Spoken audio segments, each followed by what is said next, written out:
Hi, Shila. I'm Joellen. Hi. And I'm here on behalf of the Commission for Women to say thank you so much for everything you do in the community. And it's an honor to be able to honor you today as a woman demonstrating leadership in the community. I'd like to ask you to state your name and tell us about your family. Sure. My name is Shila Ulrich.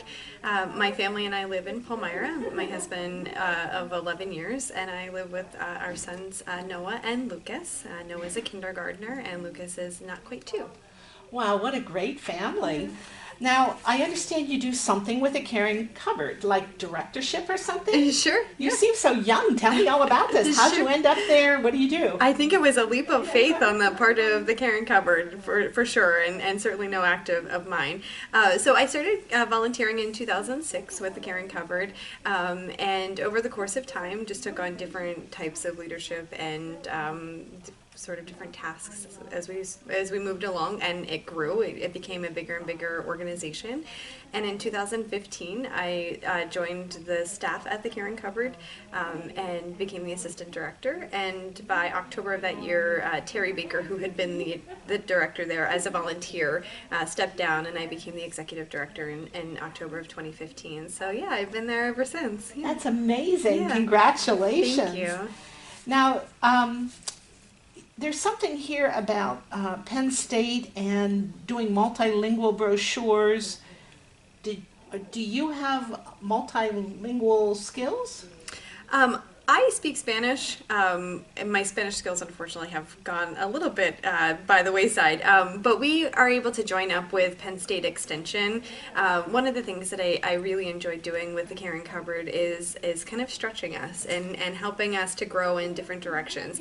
We can't provide things beyond food. We know that. We don't have the time or skill and sometimes the expertise. So what we do is we partner with lots of organizations and businesses in the area to come in and provide some of those services for our families. So Penn State Extension was really kind this year in partnering with us. We did a CSA, a community supported agriculture program, where we subsidized CSA boxes for our families. They were able to participate in the program. We had about 30 families who were able to do it. It was sort of an innovative sort of approach at helping food stamp recipients to receive food at a much lower cost than they would. And so Penn State Extension actually gave us pamphlets on some of those vegetables, how to use them, recipes, that sort of thing. And those were offered to us in various languages that we were able to provide for our families. That's a neat project. Now, also learning about growing practices in a 20-week program for vegetables. Do you have like gardens or something? Yeah, so the Garden Meadow Farm has been a partner with us for many years. Julie Kaler, who actually was an award recipient a few years ago. The name, yes. Yeah, she's fantastic. She and her husband Brent have been very willing to sort of side by side with me work on new and innovative programming. So for a few years they had what was called the Caring Acre, and that was an acre of land dedicated to the Caring Cupboard, where we would have volunteers go out and glean and bring food back to the Caring Cupboard. One year we had about 15,000 pounds of produce donated to us by their farm. So last year we sort of took it up a notch, and we did that CSA program, this community supported agriculture, and it was a huge success. It was different, it was innovative. Will we replicate it? Maybe not, but it was sort of a good test of like, what can we do? Can we stretch? Can we be something different in the community than just a food pantry offering, canned and maybe not nutritionally dense items, but really being a new model for what food pantries can look like.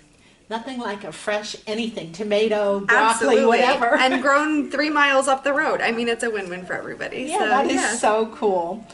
Okay, and then the CSA Box, that's just a box of all this produce that you've put together, that you grew? Yep. So the Garden Meadow Farm, they came every week and they helped walk our families through what they were able to take. So we did a little bit of choice with that. Typically CSA programs, you get a box of food and that's what you get.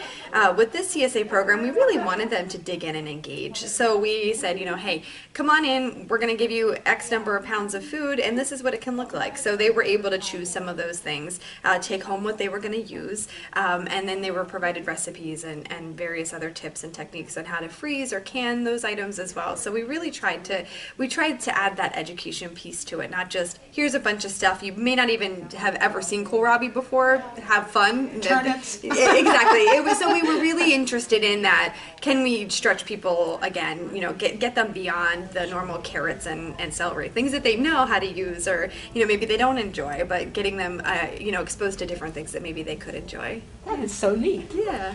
All right. And some of the other area people who might get involved would be like Lions Club, Boy Scouts, the Palmyra School District, the Postal Service, Gemma's Angels, Milton Hershey School, Lebanon County Christian Ministries, Lebanon Valley College, and of course all the area churches. They're all partners, is that right? It's unbelievably fantastic and super humbling that every day people in our community really reach out and say, we want to be a part of this. We want people to be fed, because if you're not fed, there are so many other things that are going awry, right? So we know that in our schools, if our children aren't getting their food needs met, then they're not performing academically. So we really take that and say, okay, how can we as a community strive to be better? And everybody has really sunk their teeth into it, and it's amazing the results that we've gotten. It's just really fantastic. LCCM has become a really great partner with us over the last probably about a year.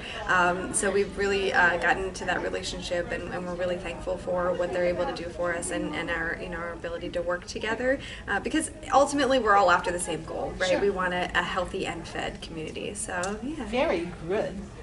Okay, now I just want the last question I have here deals with Better Together. Yes. Have you heard of Better No, Together? well, tell me about okay, it. All so right. Better Together is a kind of a brainchild of Jeannie Arnold, a local philanthropist who is really connected with Lebanon Valley College, and she's connected with the Boy Scouts of America. And she realized that there are lots of parts, but not a whole, right? So in Lebanon County, we do a whole lot of, I do my thing over here and you do your thing over there. And so she said, why can't we all come together? Let's see what that looks like. So for about 2 years, Better Together has been working on tackling things like food access, and that's not just food access for people who are underserved, but we know from the United Way community survey that 96% of Lebanon County self-reports not eating enough vegetables. So we know that this is a problem to tackle across every... 96%? 96%, yes. They self-report not eating enough vegetables, which probably means it's much more than that, right? So it's really great to be able to say, okay, how can we up our food access? What can we do to make people know how to use or what to do or how to, make a healthy recipe for their family, that kind of thing. So there's a food access arm, there's a new mental health arm that we've started to explore. We have a sort of communications, the sort of back end, who runs the website, social media posts, that kind of stuff. And then the other one is healthy engagement, basically like physical activity and healthy engagement. So this has been a really great organization. In fact, Frank Ryan came to our meeting yesterday, so it's really starting to gain some traction. So you're welcome to maybe stop by sometime. I might have to stop. I'll have to let you know, and I'm sure Jeannie Arnold would love to have you around. And I know that that's one of the things is to really get people on board with what we're doing, and notice that that's it, right? We're all pieces of a greater whole, and if we can all pool resources, how much better would we be together? And that's sort of the working together, better together. It's great slogan. Yeah. So let's close with this question. Sure. You're such a wonderful spirit, I can tell that. And I always say the generation following, but you are the generation that I'm talking about. What can you say to your peers to get them involved? How can they give back to the community? What are your words of wisdom to others out there looking at you as a role model? Sure.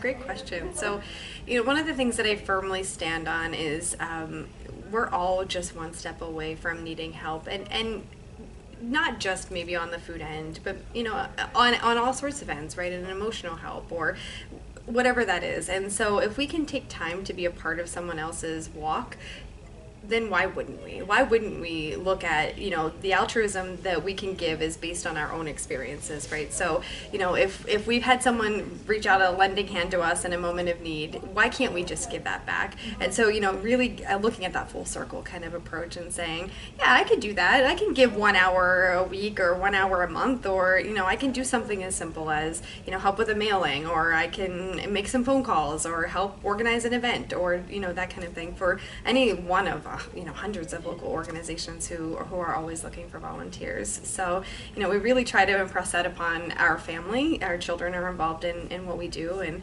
it's really important for us to be a part of other people's lives and part of their story too. God bless you. Thank you for all you do. Thank you so much. You're Thank welcome. you.